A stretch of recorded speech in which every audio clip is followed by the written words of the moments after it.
Good morning students. બાળકો કેમ છો તમે બધા? તો આજે હું તમને કોમ્પ્રિહેન્શન શીખવાડું છું. કોમ્પ્રિહેન્શનના અંદર પેરેગ્રાફ એટલે કે ફકરા હોય અથવા કવિતા હોય, પરિચય અથવા કવિતા હોય છે, બરાબર. તો હવે તેને વાંચીને તમે હવે પાઠના આધારે તો તમે કરી લો છો, પણ હવે તમને ખાલી ડાયરેક્ટ ફકરા આવે પાઠના બહારથી તો તમે કઈ રીતના કરશો? આજે હું તમને એના બાબતે શીખવાડું છું.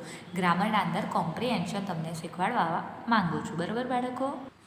તો હું તમારું કોમ્પ્રિહેન્શન સ્ટાર્ટ કરું છું. ધોરણ 6 સ્ટાન્ડર્ડ 6 કોમ્પ્રિહેન્શન, બરાબર. Read the paragraphs or poems and answer the questions.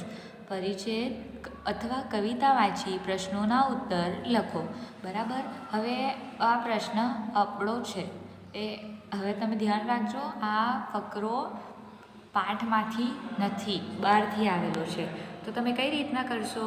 તો તમે ધ્યાન આપજો, હું જે રીતે કરાવવા માગું છું તે રીતે તમે ધ્યાન આપજો તો તમને ચોક્કસથી સમજમાં આવશે. The Arabian desert is not all right. સૌથી પહેલાં આ ફકરાને રીડ કરવું. રીડ કર્યા પછી એક લાઈન સમજવું ને પછી તેના પ્રશ્ન સમજીને તેનો ઉત્તર આપવો, બરાબર. તો ચલો હું તમને રીડ બી કરું છું ને સમજાવું છું પણ. ધ્યાનથી સાંભળજો કે કયો વર્ડ કઈ રીતના રીડ કરાય છે. The Arabian desert is not all dry. જે અરેબિયન ડેઝર્ટ હોય, જ્યાં ડેઝર્ટ એટલે તમને ખબર છે ને રણ, તો અરેબિયાના અંદર જે રણ હોય છે તે બધા સૂખા નથી હોતા તેવું કહેવા માંગે છે. There are some places in it with springs and shady trees. ત્યાં બાજુ અમુક એવી જગ્યાઓ છે જેનામાં સ્પ્રિંગ્સ એન્ડ શેડી ટ્રીઝ હોય છે, એટલે કે થોડું પાણી કે એવું કંઈક મળી જાય એવું, ને ત્યાં બાજુ છાયો આપે એવા ઝાડ પણ છે. They are called oasis. તેને શું કહેવામાં આવે છે? Oasis. There is always a crowd of travellers there. ત્યાં બાજુ હંમેશા મુસાફરોનો બહુ જ ભીડ હોય છે. ક્રાઉડ એટલે ભીડ અને મુસાફરો એટલે કે આપણે પણ ફરવા જઈએ છીએ ને, ફરવા જવાવાળા મુસાફરો કહે છે, બરાબર. દે get water and shade there. ત્યાં બાજુ તે લોકોને શું મળે? પાણી પણ મળી જાય છે અને છાયલો પણ મળે છે. એટલે કે રહેવાનું પણ મળે છે એમ. They also get dates from the date palms.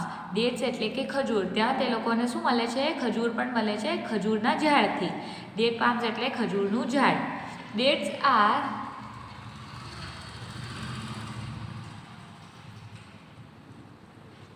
are a kind of sweet fruits. Date એટલે એ ખજૂર એક મીઠું ફળ જેવું આવે છે.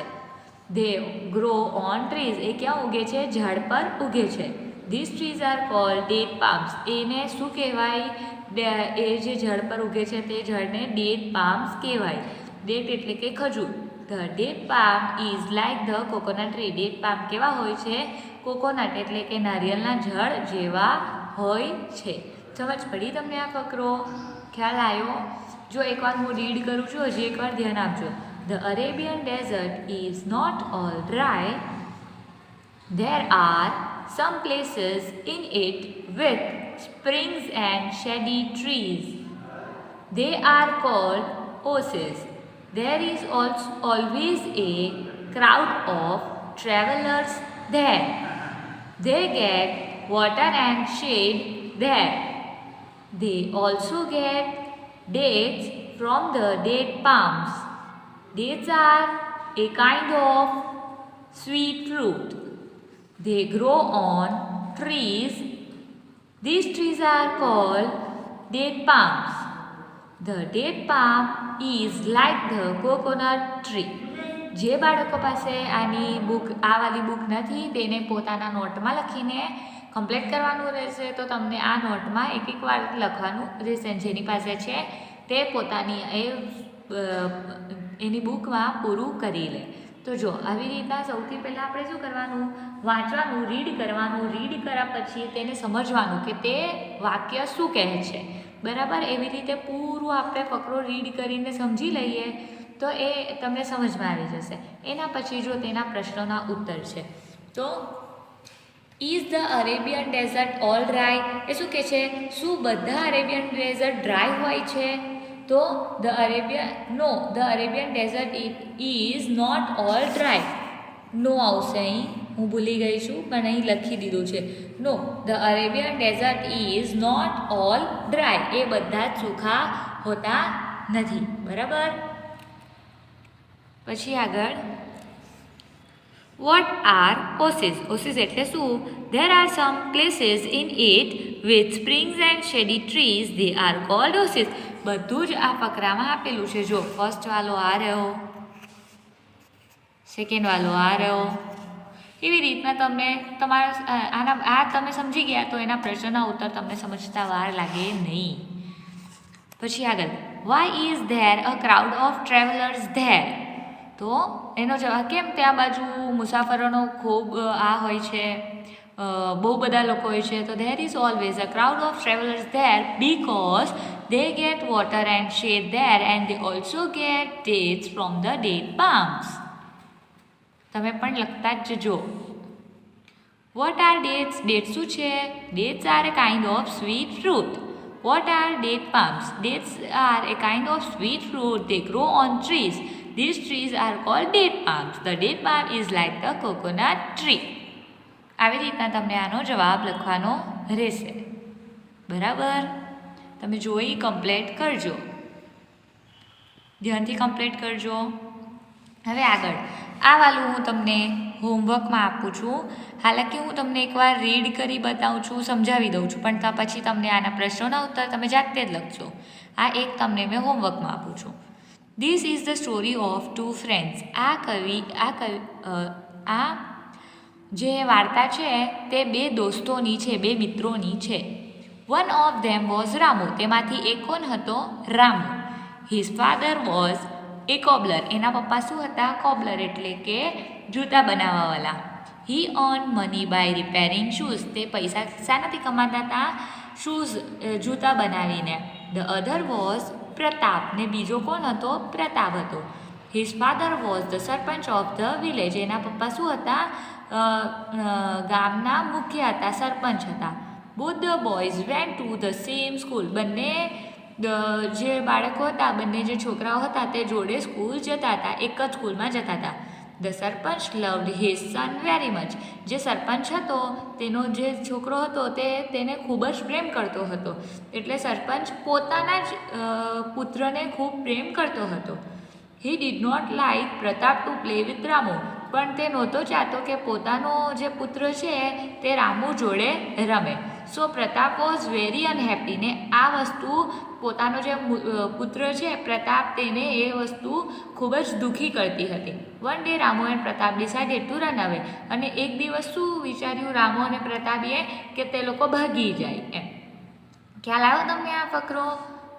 તો આ ફકરો હવે તમે તેના આધારે આ પ્રશ્નોના ઉત્તર લખજો. What was Pratap's father?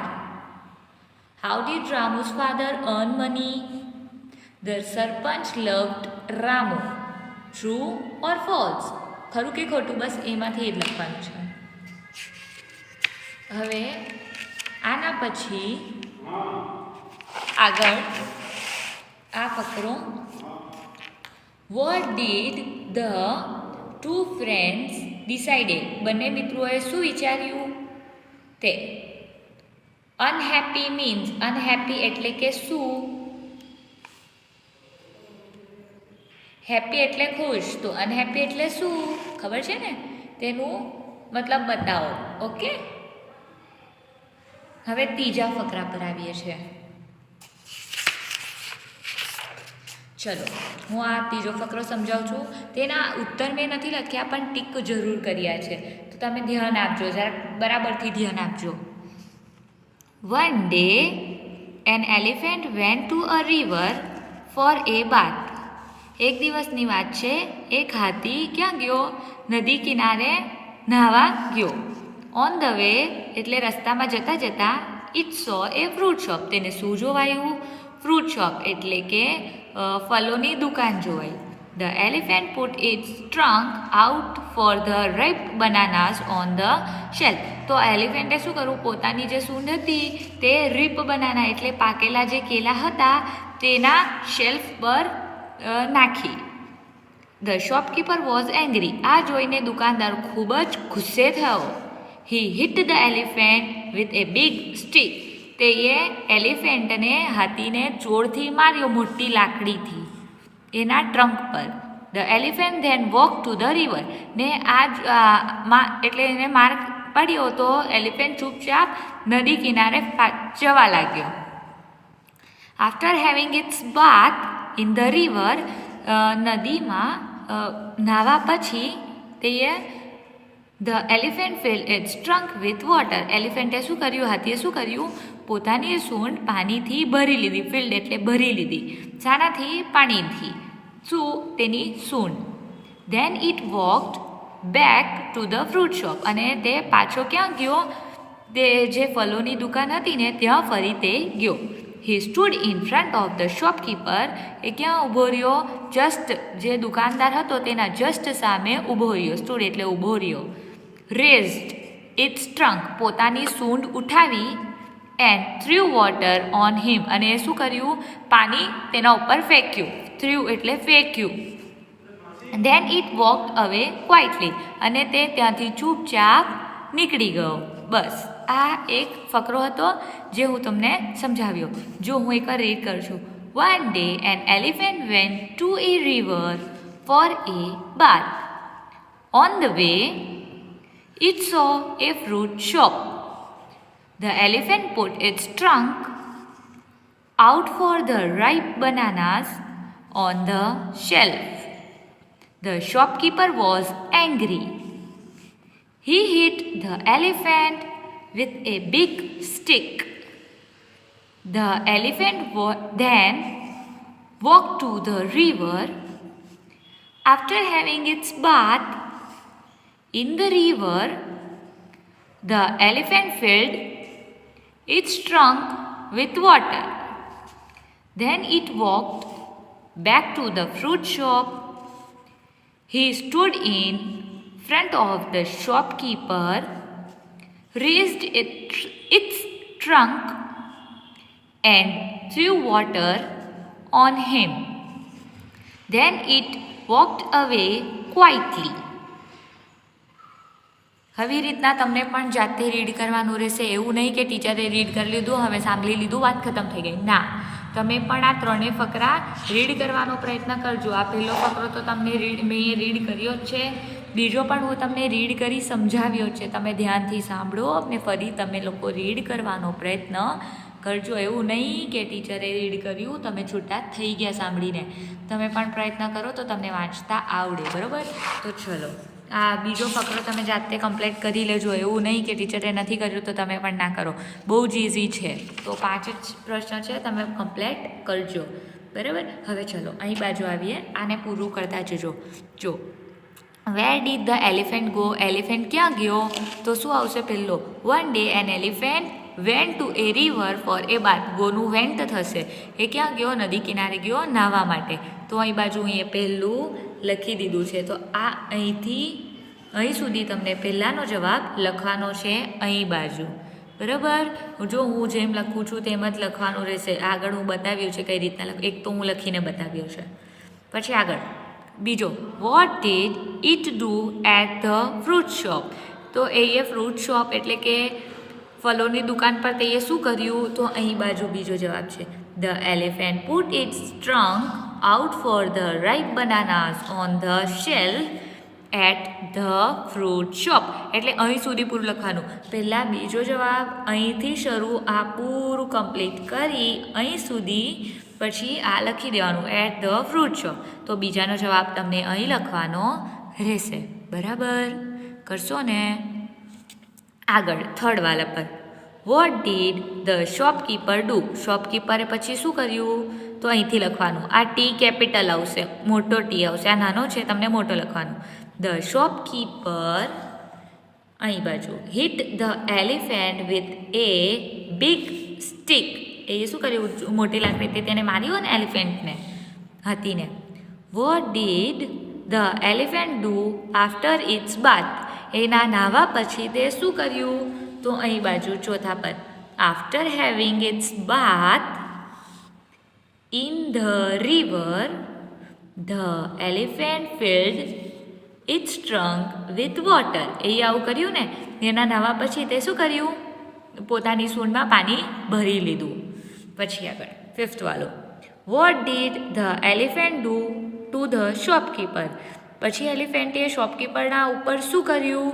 તો અહીંથી the elephant stood in front of the shopkeeper, raised its trunk and threw water on him. પછી એ પાણી ભરેલું શોપકીપરના સામે ઊભો, એટલે દુકાનદારના સામે ઊભો રહી ને પોતાની સૂંઢ ઉઠાવીને પાણી ફેંક્યું નહીં એના ઉપર, તો તે જવાબ આવશે. તો આજે અત્યારે આપણું અહીં સુધી મેં તમને કરાવું છું. આગળના પછી હું તમને નેક્સ્ટ સેશનમાં કરાવીશ. ઓકે, તમને સમજણ પડી? તમે લોકો અહીં સુધી કમ્પ્લીટ કરી લેજો, ભૂલતા નહીં. ઓકે, આ 3 ફકરા તમને તમારા નોટમાં અથવા આના જે તમારા પાસે અગર જેના પાસે હોય તે એનામાં જ કમ્પ્લીટ કરી લે. જેના પાસે ના હોય તે નોટમાં મહેરબાની કરી કમ્પ્લીટ કરી લે એકવાર, અને ફકરા પણ લખવાના તો રહેશે જ. બરાબર, કમ્પ્લીટ કરી લેશો ને બાળકો? Bye, take care.